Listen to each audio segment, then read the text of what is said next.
Good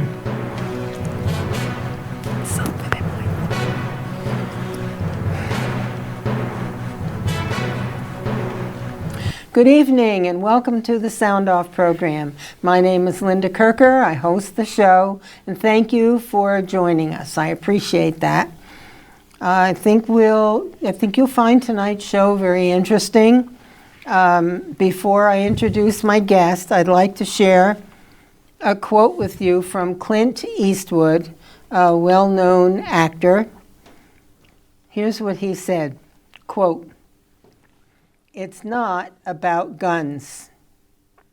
It's about hearts without God, homes without discipline, schools without prayer, and courtrooms without justice," unquote. I thought that was pretty interesting. And one other little quote, which I may have shared with you last week, but I think it's very provoking in making us think. "The secret of your future is hidden in your daily routine. What you do with your days is going to predict what your future will be." So with that, I'm happy to introduce, not for the first time on this show, but again, one of our state representatives, Brian Savage. Welcome back. My hands are cold, but my heart is warm. Thank you, Linda. It's good to be here. Thank you. Yes, it's been a while. Yes, it has. So welcome back. Welcome. You represent the towns of Swanton and Sheldon. That's right. Right? Mm-hmm. Yep. And how many years have you been serving?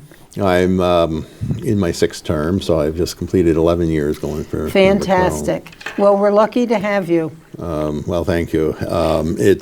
I've enjoyed it. However, I am going to run, as far as I know, next year. Hope so. But after that, I'm going to have to give it some thought. Well, a step at a time. That's right. Right? That's right. But we have a lot of big issues going on. And so I'm glad that you're there because you have the knowledge base and the experience and how things work mm-hmm. and how to get the message out and so forth. And that's important. It's always good to have new voices and new faces, but we also need our seasoned representatives mm-hmm. there. No, I don't disagree with that, but like everyone, I'm a believer in term limits, and so I do kind of take my own medicine, Yeah. Well, interesting that you should mention that, because my guest next week is, and excuse me, folks, but I have a little tickle in my throat, and if I cough, I'm fine. I've just got to do that a few times to try to clear it out. You mentioned time limits. Yeah. My guest next week is coming from New Hampshire. Mm-hmm.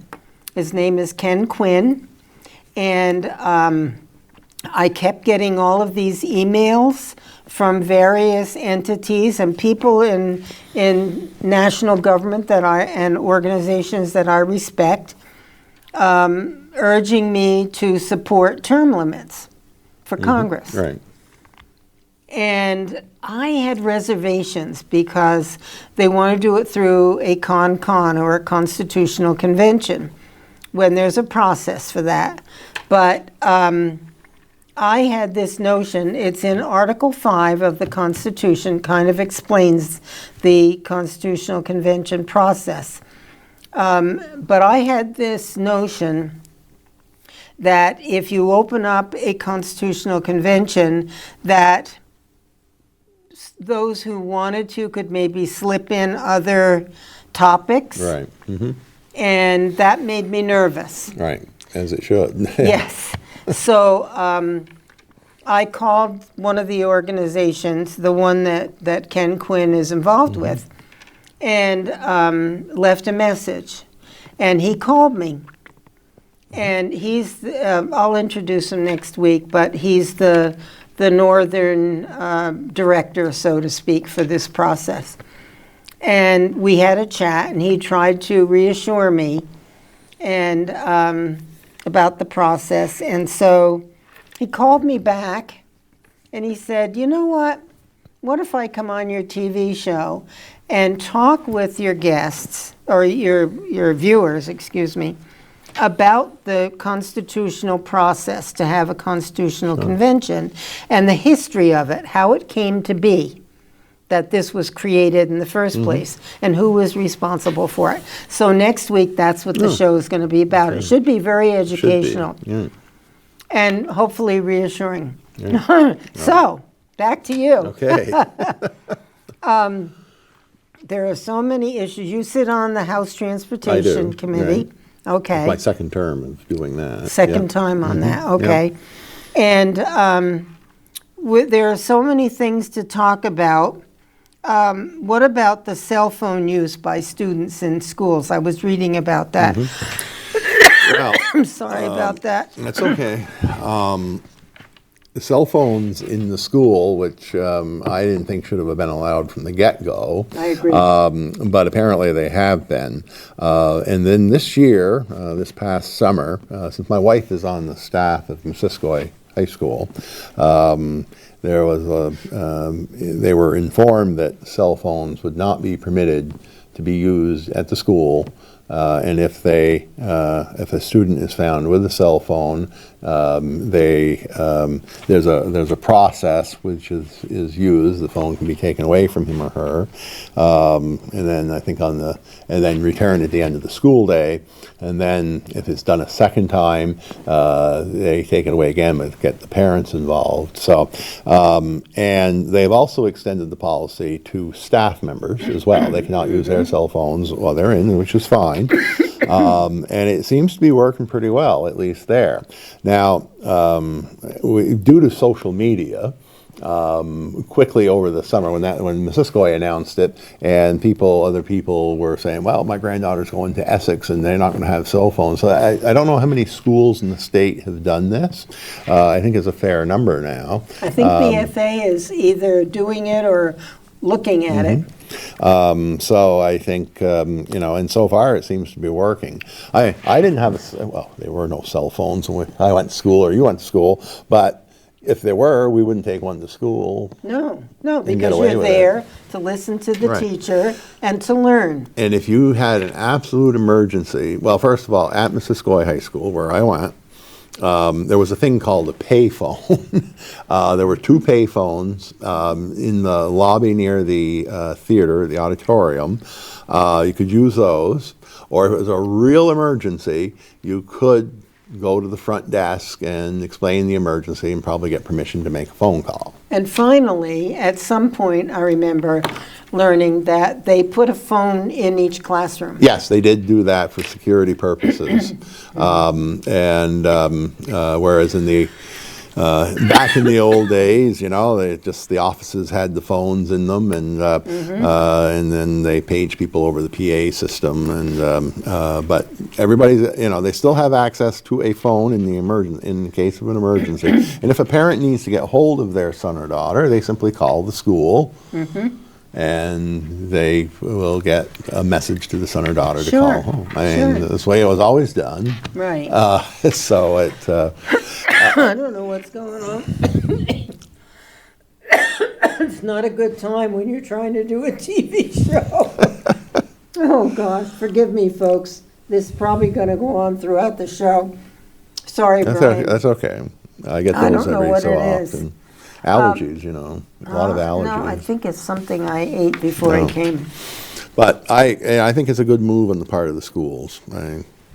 Yeah, because they felt that these phones in the classroom were interfering with not only the teaching but the learning process. Sure. Yeah. And I read that some students were sending messages to other students and being critical of them. And then that student would get upset, and then you got a whole scenario to deal with. Right. Now, this was nothing that the legislature was involved with. I mean, this was, maybe the Department of Education had something to do with I it. don't know. I don't know, but it wasn't a state law. I mean, I think the schools can make their own policies and handle the They situation should be able themselves. to, yeah. Yeah. And so I'm glad that they're doing that. You want to touch on, if you have a topic that you want to jump? You've got the list. You've Okay. done your homework. I didn't. Okay. How about the F-35s coming into Burlington Airport? I think it's great. Well, two of them have landed. I do think it's great. Of course, there's still and I'm sorry. I mean, the more I hear these people talking, every so often they've slipped. These are the opponents. They've slipped, and basically you can tell in their wording and what they're saying, they're anti-military. Okay, Oh, that's what it is. I thought that from the get-go, and first of all, for my first 8 years in the legislature, I sat on the General Housing and Military Affairs. So my first term is when we were first paid a visit by a high-ranking officer of the Air Force, along with the Adjutant General, along with people from the builder of the F-35, who was designing it at that point, and had indicated to us for the reasons why they would like to locate these in Burlington. And we talked at great length. And the noise issue came up. And but at that time, they said that that first of all, they don't need to use their afterburners as much as the F-16s, and that's really what gives you the noise. And then they fly so fast that they're gone in a matter of a few minutes. Now, so anyways, so we advance on. I was asked to speak to give testimony at a hearing at the South Burlington High School back in, I think it was 2011. There was people there from the Air Force, from the Pentagon, that had come up, and I ended up initially sat on the wrong side of the room. And I'm looking amongst those opposed. And so interloper. Yeah. So then I see, well, there comes the brass in from the National Guard and the Air Guard. Oh, I'll go over and sit over there. And but it was so I've been a supporter of the F-35s for a very long time. I mean, there's 800 good-paying jobs there. Oh yes, and it makes me proud. Yes. To see these folks in uniform. I support them wholeheartedly, and throughout my life, whenever I see a military plane zooming by, you get a tingle in your I stomach. just say thank you. Right. And I'm so proud that it makes me feel safe to know that they're there and ready to protect us. And the thing, one of their recent issues, the opposition about it having nuclear weapons on it. Let's think for a minute. First of all, the F-16 could carry nuclear weapons, but they're here to protect the United States. I don't think they're going to be firing a nuclear weapon anywhere near any place near the United States. And the resolution that went through the Senate about saying they didn't want nuclear weapons, I was sort of hoping that would have come over to the House, because I was going to give them a history lesson about during the Cuban Missile Crisis. Plattsburgh, New York was a SAC base. Strategic Air Command. Right. So there was B-52 bombers there flying 24/7. They had nukes on them. And there was a ring of missile bases that were built to protect that base, 2 of which were built in Vermont that had nuclear warheads. One in Swanton and one in Albert. We thought it was a big deal. A good thing. It was a good thing. It was a big event. That missile was out of the silo. How did we get to this place where there's such a tug of war about topics and issues of such great importance to the people of this country? Our safety. I don't know. And I have nothing against anybody expressing their opinions. No, no. And that's fine. But trying to, and I have nothing against, but when they say, well, we spend too much on the military, we hear that all the time. And we do spend a lot of money on the military. Go ahead. But if you look, and they compare us to other countries, you look at what those countries don't pay their military personnel compared to what our payroll is, there's why it's payroll. And there's nothing wrong. They're getting paid good money to do the job. And furthermore, as far as using the money for other purposes, the federal government is under a constitutional mandate to have an army and a navy. Well, we'll throw in the Air Force now because airplanes weren't around when the Constitution. But that's mandated by the Constitution. Absolutely.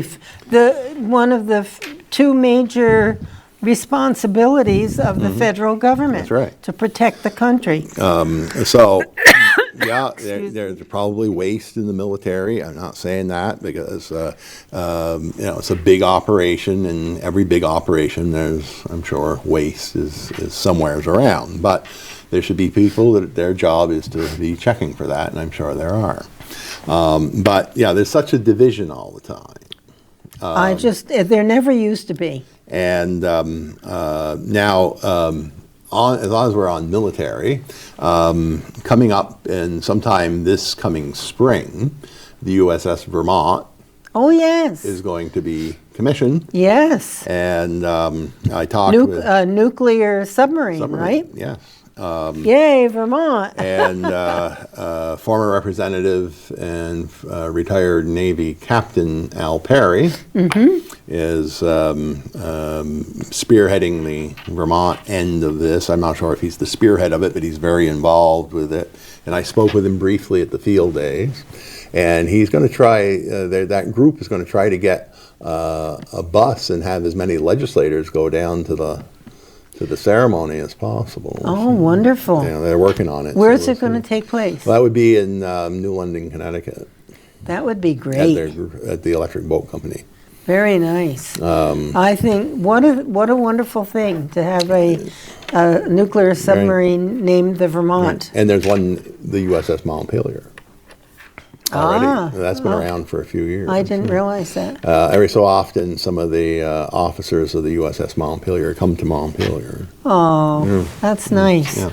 Well, there are some good things happening. There are good things happening. Son of a gun. A couple of other things, Brian. There is a labor shortage in the state of Vermont. I read today on Guy Page's publication online that Vermont restaurants are actually not opening their doors because they can't find workers. Now, I don't know where precisely that's happening, perhaps in some of the bigger communities in the state. Well, just the other day, there was a sign at Taco Bell, Kentucky Fried Chicken, they were closed until further notice. Where is that? Up on the Swanton Road. Oh, okay. Now, what the reason was for that, somebody said they couldn't get help, so I don't know. Well, the other shortage is first responders. We have a crisis, they say. Well, we don't have enough people volunteering to be first responders should there be needed. Well, there's a couple of issues here. First of all, I think the labor shortage overall in the regular working force, our population is getting older. That's true. We don't have the younger people, the 21 to 45-year-old, which is the prime working population, is shrinking. So there's the source of your labor shortage. Now, on our first responders, again, they're in that, and trust me, that especially as it relates to firefighting, that is a young person's occupation. Now, do they get paid as firefighters? Well, it depends, and it gets it's a little convoluted, but I'll get to that in a second. But that's for the most part. There's only a handful, a dozen maybe, full-time fire departments and rescue organizations in the state. The rest are either volunteer or paid by the call. Okay. So a strictly volunteer department is not usually municipally owned. It is owned by, it's like a private nonprofit organization that gets taxpayer support. The town may build the station, they may buy the trucks for them, but the actual personnel is a private or its own Are they organization. Paid? No, They're volunteer. They're volunteer, but they are covered by workers' comp. Now, if it's municipally owned, so when you usually hear that, if you had, East Overshoe Volunteer Fire Department, okay, that's a volunteer. But if it's just East Overshoe Fire Department, well, that's probably municipally owned. That's one thing. Now, municipally owned are paid usually but not much, but you are paid. Now, where I'm a member and have been for quite a number of years, in Swanton, that is municipally owned, we get paid slightly above the minimum wage for the call. The call comes in, you get paid 1 hour. Now, if it's a call that you're going to be there for hours, you get paid then by the hour. So, but if you're 15 minutes in that call, you get paid that first hour. And we also get workers' comp. Now, where it gets a little complicated on these with the workers' comp is they pay your workers' comp based on your full-time job. So if you got hurt on the job and you couldn't work, your workers' comp that you would be receiving is based on the salary you're earning in your other job. So that schedule for the Really? Yeah, it's all over the board. Wow. But it's so it's very but the labor shortage there, I think, is there's a big commitment for first responders. They have to take courses. They've got to continue education. They've got to, and then run to calls. Now, call volumes, typically, even when I started, in my local department in Swanton was probably in a year you'd probably run 125 calls. Well, we now go over 200. Wow. Or 250. Well, 2 or 3 years ago we had 346 for the year. And that's not too many medical calls. That's mostly car accidents and fires. Wow. And that's unbelievable. The volume is really increased, so everybody's working. The family situation is both parents are working, and so there's a little free time, and so that takes a toll. Now,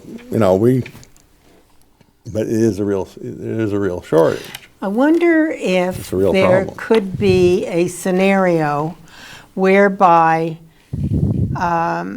there could be a dual setup where you're part of the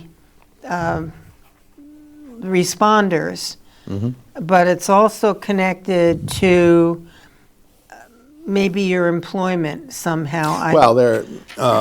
Some employers are good and will let you leave. I'm just thinking in terms of more people having the time frame, Right. Or the ability to leave a job and go and provide this, and maybe, I don't know. There are a number of employers who will let their employees leave, but not necessarily on the first call out. So they call if it's confirmed that it's a major structure fire or something like that. Well, it sounds like there needs to be some education done. Yeah. And I know that they're looking at some consolidation, perhaps in some areas. Between communities? Yeah. But I think in Franklin County, I'm not saying all of Franklin County, but where we're pretty well covered at this time. Now that's, hopefully, may not last forever. We don't know. But our communities, the larger communities, are all close together here. I'm wondering, I'm assuming that you have to be at least 18 years old. Yes. Yeah, okay. We have a cadet program. A what? A cadet program. Cadet program. Well, that's just where I was going to go as far as education. Yeah, the cadet program, a young person can join. I believe it's going to be 14, and they have to have completed the 8th grade. Now, that's the old Explorer program under the Boy Scouts. That was the rule, and we've now got Swanton Fire Department converted from Explorers over to actual cadets. I have to smile because I had just thought, could there be an awareness training through the Boy Scouts so that they would know that this could be an option for them when they reach the appropriate age? That's it was part of their Explorer programs. Oh, and I didn't know that. And it was always open to both boys and girls. And you had to be 14 and complete the 8th grade. They'd provide the insurance. The insurance carrier for the village at the time, and I was one of the advisors for the Explorer program because my 2 boys were in it. Sure. But the insurance company at the time, the carrier would not provide coverage for cadets, so that's why we went through the Explorer program. And they could assist with a lot of stuff. They could not go on a fire call, except in a rare exception. But they certainly got all the education. They did a lot of the training.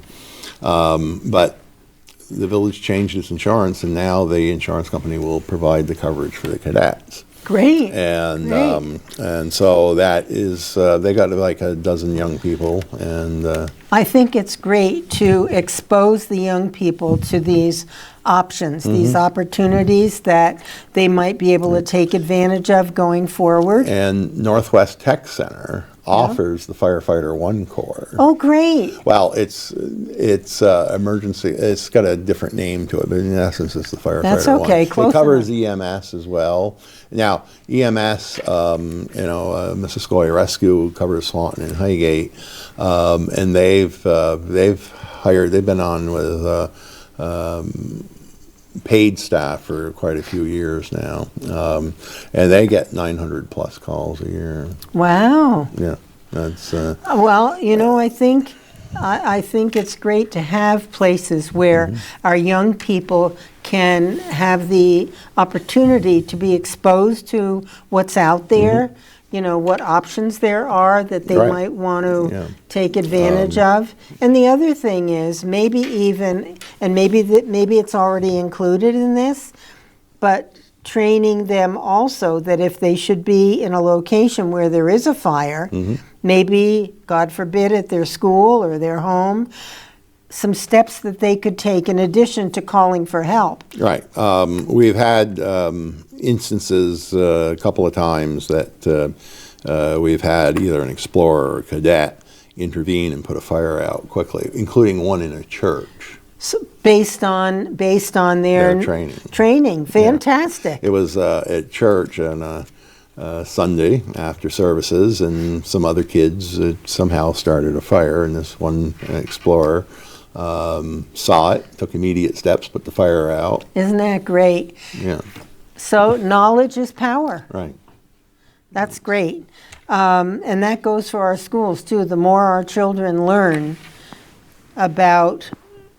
skills that will help them to become independent, informed, hardworking people, the better off the whole of society is, let alone the individual.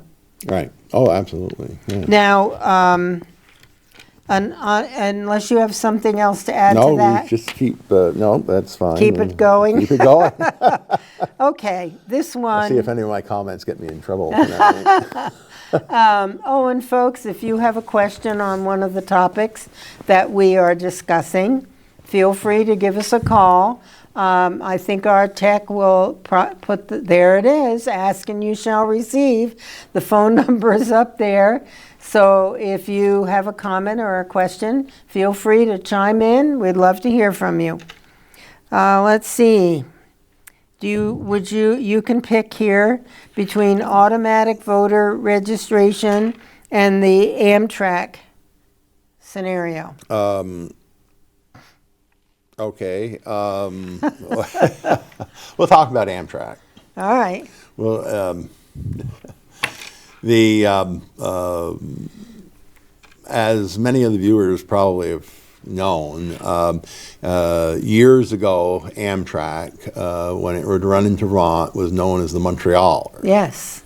And it would continue and go from, you could get on in Washington, D.C. and go all the way I took to it Montreal. once.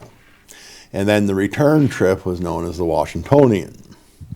It would stop in St. Albans and then go on its way. Oh, wait, I went down south on Amtrak. Okay. So sorry, I that's all right. misspoke. So somewhere along the line, when Amtrak returned to Vermont, they could not go to Montreal any longer for a variety of reasons. And they said, well, and they've been working on this issue ever since. Because there's a lot of times, apparently in my contacts in the railroad, when Amtrak pulls into St. Albans now, this is where it ends, and there's two people getting off that train. We have a very nice area up here, but let's face it, we're probably not a destination point. Montreal is a destination point. So one of the first hurdles was to get pre-clearance for customs in Montreal. And because they didn't want to have to board the train and then hold the train at the border, what they do over on the New York side, they actually hold the train at the border. So I figured when I heard about that, and I didn't think much about it, I said, it shouldn't be a big deal. You get pre-cleared at the airport. Well, I found out that there's a treaty between the U.S. and Canada to allow pre-clearance. And but that treaty only allows air pre-clearance, not railroads. So there we go. So the treaty, the last I knew, the treaty has passed U.S. Congress and is all set on the U.S. side, but it's sitting in Parliament in Canada. However, the government of Canada has said that it will pass. Of course, it will because of the parliamentary system. If the government's proposed it, it's going to pass. Otherwise, there's a big problem for the prime minister. But now that still hasn't passed, but now there's an election called here. It's going to come pretty soon. So we're kind of waiting to see it there. In addition, there is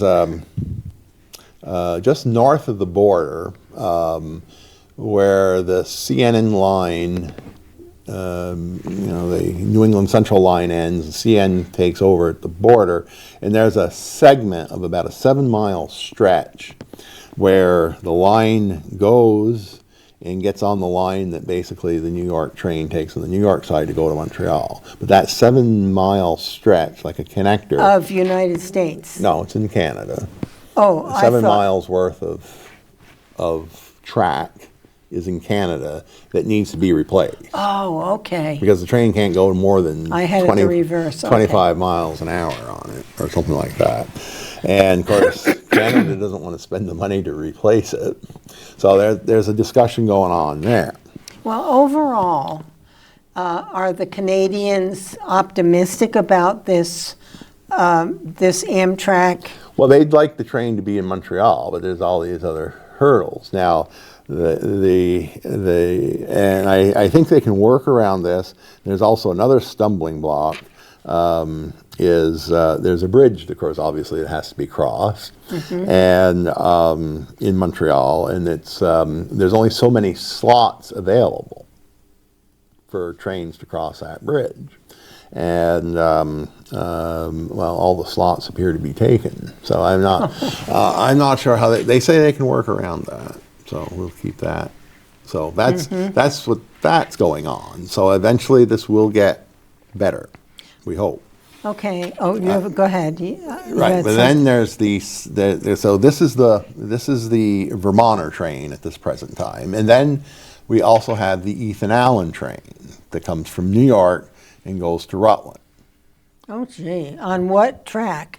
That would be the Vermont Rail Systems track. Okay. So how do those two have to tie in at all? No, not now, but because it just stops at Rutland and that's it. But they'd like that to continue on to Burlington. So it would come into Burlington on the Vermont Rail System. This will take place after the tunnel project is completed in Middlebury. Did you know that most of downtown Middlebury is all tunneled with train tunnels underneath it? No. Yeah, I've walked underneath them. No Yeah. kidding. They're getting replaced, and they need to be replaced. They're in tough shape. Why? Well, they're tunnels for trains? Trains. Yeah. Oh. And when it's all done, it's a massive project. But when it's all done, it'll be very nice. They'll actually get more green space downtown. And, Okay. but it's a big project. Okay. So once that's done, and then they are hoping that Amtrak can come up to Burlington. So you get the Amtrak on the Vermonter on the Essex, on the NECR line in Essex, and you've got the Vermonter, the Ethan Allen pulling in on the Vermont Rail System. Gee. One in Burlington and one in Essex. Oh, gee. Well, that sounds redundant. Now, so they're looking for how they're going to connect the two so that if these people coming in on the Ethan Allen want to go to Montreal, when that happens, and so they're working on isn't that. there a matter of needing to make an extension regarding Essex somehow, and there are people against that? I remember vaguely hearing something. there is an extension, and I haven't really gotten into that too much yet. And there's also some. Oh dear, we have a caller. Let me see now. Okay. Hi, caller. Good evening. I had to call the Republican show. That's an old line, my friend. We can always count on David to call. Yes, we can. What's up with you? Well, you know something? Me and my wife used to go to Montreal quite often when they had the Montrealer, and I hope they do get that back. And I think we need to go to mass transit, and get people from St. Albans that go down to Burlington, and help them out by getting a lot of vehicles off the road. Today they had two people get killed in front of everybody. Right, the accident on the. That was quite sad. What was the accident? There was a head-on collision in front of the Eveready plant. Of two cars? Yeah, it was a double fatal. Well, I don't know how many people in Vermont would use the rail. I see this probably as more likely that people would be coming from New York or, let's say New York into Vermont and maybe up to Canada. But I have a question for you, Dave.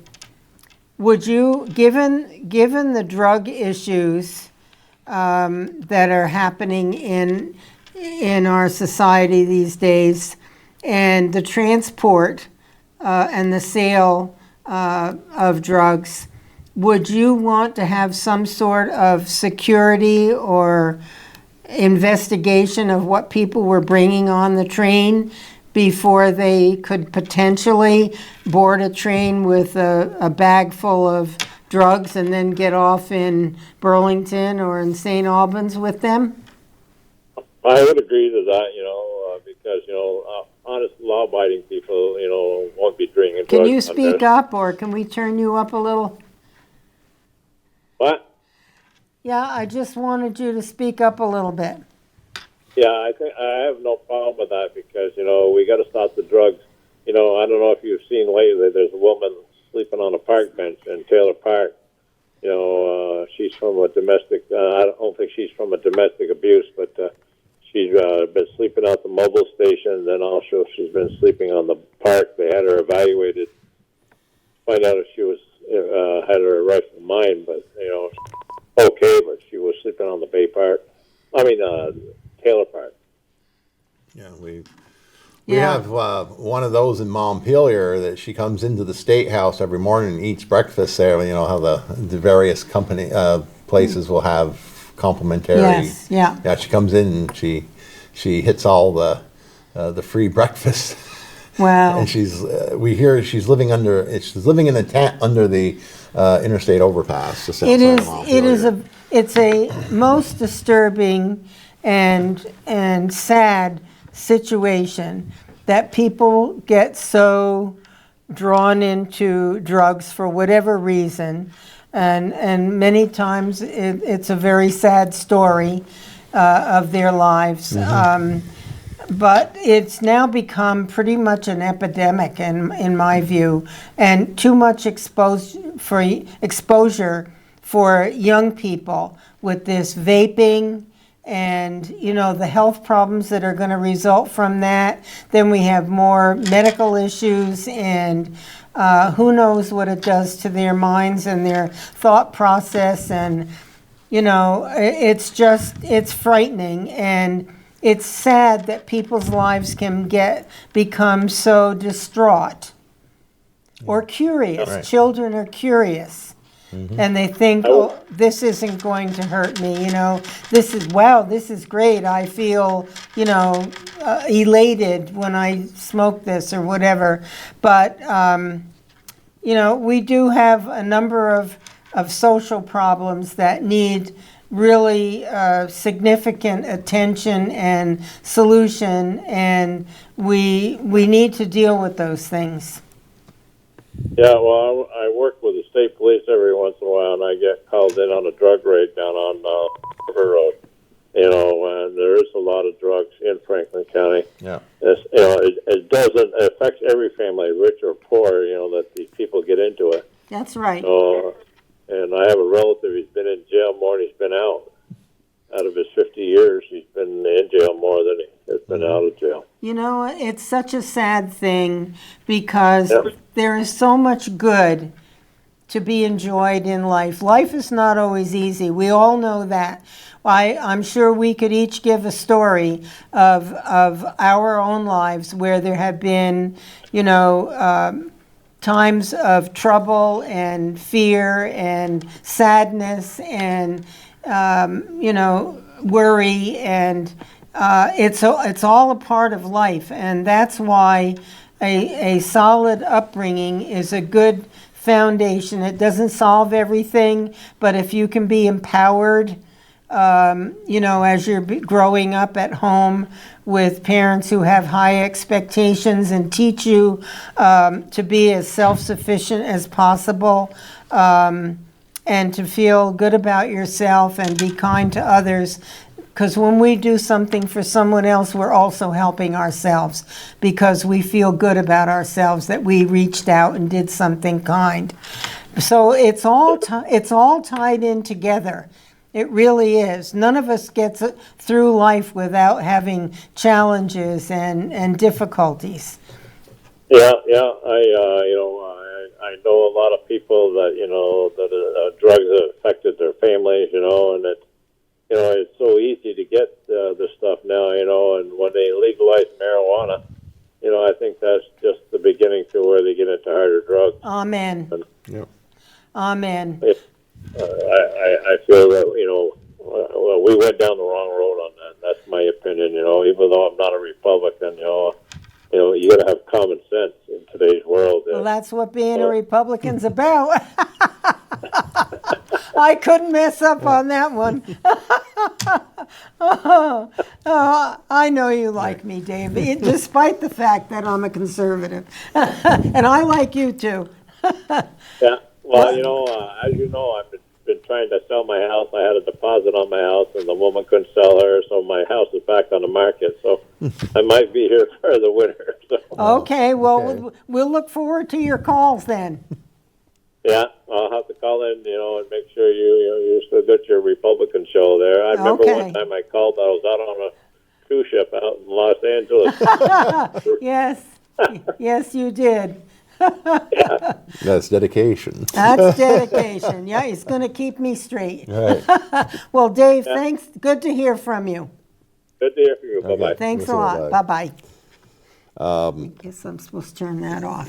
So let's see. So we've covered vaping. Oh, yes. Okay. Well, I'll just say on the vaping, I don't know why the federal government just doesn't outlaw it right now, because they're seeing all of a sudden these people are getting very sick. Mm-hmm. And now's the time. But now is now the time to do it. Well, outlawing, would that mean not allowing it to be sold, right? Not to be allowed sold and Not to use. not to use. So And- how are they going to control the use? Well, if it's not allowed to be sold, eventually it's gonna- That controls it. Okay. Now, as far as opioids, big problem, and I'm a far cry from being in the medical field, but because you've been in the medical field, I have. before there were opioids, what did they use for pain? Boy, you're making me go back a lot of years here. And I wasn't in what did they use? That's a good question, and I don't know if I can give you. Morphine? Yeah, morphine. They had some stuff that it was just as addictive, of course, but I mean, opioids just seem to be so widespread, and why don't they start pulling some of that stuff off the market? And as long as there's something to deal with people, give somebody a legitimate painkiller. Yeah. That may not be as addictive or very tightly controlled. Well, there needs to be more control of the pharmaceutical companies. I don't trust the Food and Drug Administration. My understanding is that many of the people who sit on the board of the Food and Drug Administration are former executives of pharmaceutical Well, that wouldn't companies. surprise me. And they're out to support the pharmaceutical industry. But there have to be laws that would penalize those drug companies from knowingly, like this lawn treatment, what is it called? Where Roundup. Roundup. I have a friend who has that illness from, had radiation and lost hair, and, it's really sad that can go on. Right. I just, I think, look at the number of recalls you get for your food products now, which when we were growing up, we never had food recalls. Yeah, yeah. And so I just really wonder what is going on, because is it the imports the problem here with the food supply, or Do you know what? When I buy, I use different vitamins and things, supplements, and I'm at the point now where I read very carefully on the label. I bought one at Walmart that said made in China, and I read it after I got home. Well, that was returned promptly. Right. Because I don't trust what might come out of that country. There's a few countries we probably That's shouldn't true. be trusting. Well, let's see. Time is moving along, Right, so about let's that. see what else we can get to. Voter registration. Okay, voter registration. And another one I wanted to get to was, let me see. Will you go ahead on that one, and I'll find the other one that I wanted to talk about. Okay. Well, the automatic voter registration, as it pertains to when you register your car, or when you move or change your address, and they say, well, you can change your voter registration, and the Secretary of State's office has been pushing this and pushing it and pushing it, and it does not work. Now, what doesn't work? Well, they never make the change. So if I move from Georgia to Burlington, I should... Still go and check with the Burlington City Clerk to make sure you're registered and do it. There you go. I thought it was just a couple of isolated cases, but I sit next to, or 2 seats away from Patty McCoy, who is now the minority leader in the House, but she served for 20 plus years as a town clerk. And she says it does not work. And I said, exactly. We've had them. I've been a member of the BCA for years. Board of Civil Authority. That's right. And we're the people they check in, you give your name, and we check you off the checklist that you've come in to vote. And so we've had them come in, and they say they just moved into Swanton, a couple of weeks ago or 3 weeks ago, and we changed the license, and I changed my address on the license, and they were going to register. Well, you're not here. No, so you can't vote. So we refer them over to the town clerk. And we've had cases of where somebody moved from Swanton to Essex Junction. They went to Essex Junction. They weren't registered to vote in Essex Junction, so they said, well, I'll go back up to Swanton, because the Essex town clerk said, well, you must be still in Swanton. So she comes up to Swanton. They weren't in Swanton neither. Oh, dear. Well, and then what?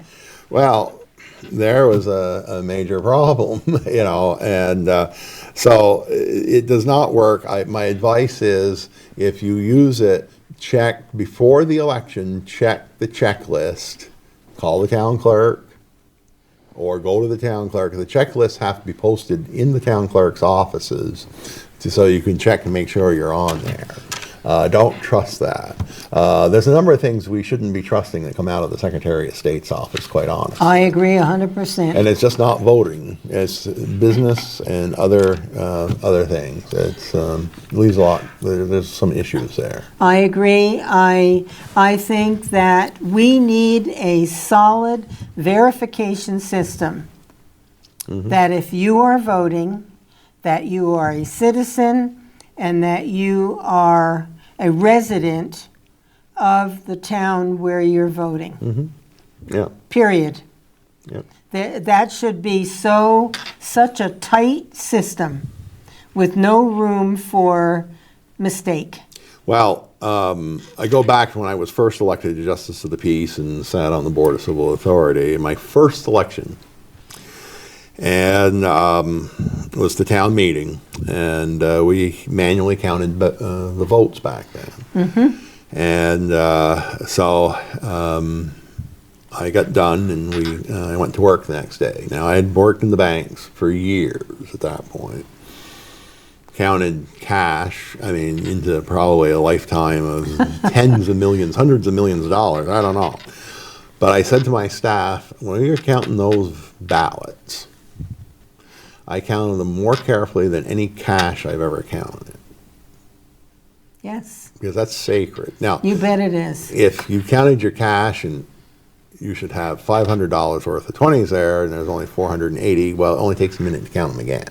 Right. But when you're counting ballots, you're reading, and then there's two of you involved, so you're affecting another person. So you're very accurate. Make sure everything is counted and recorded correctly. What I'm concerned about regarding the voter registration, when you go in to register your vehicle, now the motor vehicle department hands you a voter registration form. And on that form is a place to check, yes, I am a U.S. citizen, okay? But nobody verifies that. Yeah, that, I would have to talk to a town clerk on that. To the best of my knowledge. Right. Now, if I were the town clerk and I got a new voter registration form from someone who was not on the voter checklist before, then I would reach out to them and say, you have checked that you are a U.S. citizen. Would you be kind enough to bring in my job is to verify that. Would you please bring in verification? The form also asks where you were born. But in